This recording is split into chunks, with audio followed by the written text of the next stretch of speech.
মনে আছে আদালত চত্বরের শৌচালয়ে পড়াশোনা করার সেই মা এবং মেয়েকে?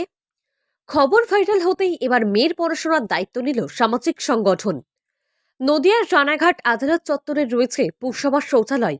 প্রকৃতির ডাকে সাড়া দিতে মাঝে মধ্যেই সেখানে যাচ্ছেন বিভিন্ন আইনজীবী, মক্কেল কিংবা প্রশাসনিক কাজে মহকুমা শাসকের দপ্তরে আসা মানুষজন। শৌচালয়ের ভিতরেই রয়েছে ছোট্ট একটা ঘর। ভ্যাপসা গরমে শান্তি বলতে একটাই, সিলিং ফ্যান।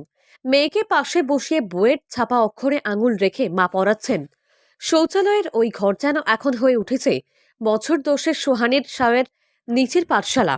গরমের ছুটিতে রানাঘাট ব্রজবালা প্রাথমিক বালিকা বিদ্যালয়ে চতুর্থ শ্রেণীর ওই ছাত্রীর অধিকাংশ দিন কাটে রানাঘাট আদালতের পাশে থাকা ওই শৌচালয়ের ঘরে নিজের মায়ের সঙ্গে। সেই ঘরে বসেই আনমনে সাদা কাগজে এঁকেছে ছবি। মেয়ের শখের আঁকা ছবি শৌচালয়ের ওই ঘরের দেয়ালে সযত্নে ঝুলিয়ে রেখেছেন মা কল্পনা দেবী।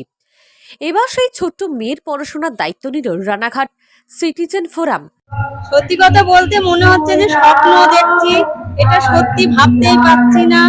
আর সত্যি কথা, ওনারা আমাদের কাছে ভগবান রূপে এসেছেন, স্বয়ং ভোলেনাথ। আমি পুজো করি, খুব আমি মানি। আমি ভাবি উনি হয়তো ইনাদের পাঠিয়েছেন।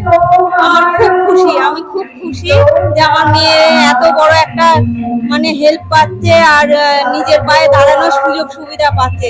এই সুযোগ সুবিধা আমি স্বপ্ন থাকলেও পূরণ করতে পারতাম না। ও প্রচন্ড আঁকা শিখতে চায় আমার কাছে। আমার সামর্থ্য নেই, পড়ার মাস্টারও আমার দেওয়ার সেরকম সামর্থ্য নেই। এদিন একটি সাংস্কৃতিক অনুষ্ঠানের মধ্য দিয়ে ছোট্ট সোহানি সারা জীবনের পড়াশোনার দায়িত্ব নিল রানাঘাট সিটিজেন ফোরাম।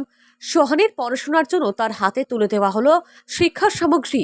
এ বিষয়ে সিটিজেন ফোরামের সম্পাদক পরেশনাথ কর্মকার জানান, রানাঘাট সিটিজেন ফোরাম সবসময় মানুষের পাশে থেকে কাজ করে এবং ন্যায় অধিকারের জন্য লড়াই করে। তাই এই ছোট্ট শিশু সোহানি যে পড়াশোনা করতে আগ্রহী এবং আঁকতেও খুব ভালোবাসে, তাই তার ভবিষ্যৎ আরো উজ্জ্বল করতে তার পড়াশোনার দায়িত্ব সারা জীবনের জন্য সিটিজেন ফোরাম তাদের কাছে তুলে নিল এবং তাকে রানাঘাটের একটি উচ্চ মাধ্যমিক স্কুল দেবনাথ ইনস্টিটিউশনে তাকে ভর্তি করিয়ে তার উচ্চশিক্ষার সমস্ত দায়িত্ব নিল সিটিজেন ফোরাম এবং পরবর্তীতে সোহানির পাশে থেকে তার উজ্জ্বল ভবিষ্যতের পথে সব সময় সাহায্য করবে তারা, এমনই অঙ্গীকারবদ্ধ হয়ে তার হাতে কিছু শিক্ষা সামগ্রী তুলে দেন।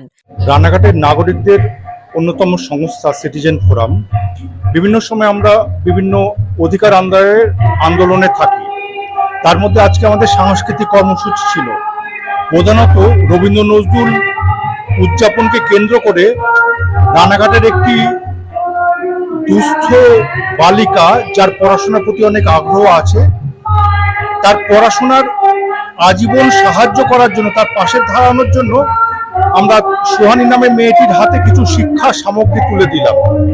যদিও সংবর্ধনা পেয়ে যথেষ্টই খুশি ছোট্ট সোহানি এবং তার মা জানান, তিনি মনে হচ্ছে স্বপ্ন দেখছেন, কারণ এই অভাবের দিনে এইভাবে রানাঘাট সিটিজেন ফোরাম তাদের পাশে এসে দাঁড়াবে সেটা কখনো ভেবে উঠতে পারেননি তিনি দেবাদিদেব মহাদেবের পূজার্চনা করেন এবং তার মতে স্বয়ং মহাদেবী মানুষ বেঁচে ছোট্ট সোহানির পাশে দাঁড়িয়েছে। রানাঘাট সিটিজেন ফোরাম হিসাবে উজ্জ্বল ভবিষ্যতের পথ আরও মসৃণ করেছে রানাঘাট সিটিজেন ফোরাম, তাই তাদের কাছে তিনি চিরঋণী হয়ে থাকবেন। নদিয়া থেকে মৈনাক দেবনাথের রিপোর্ট, লোকাল 18 বাংলা।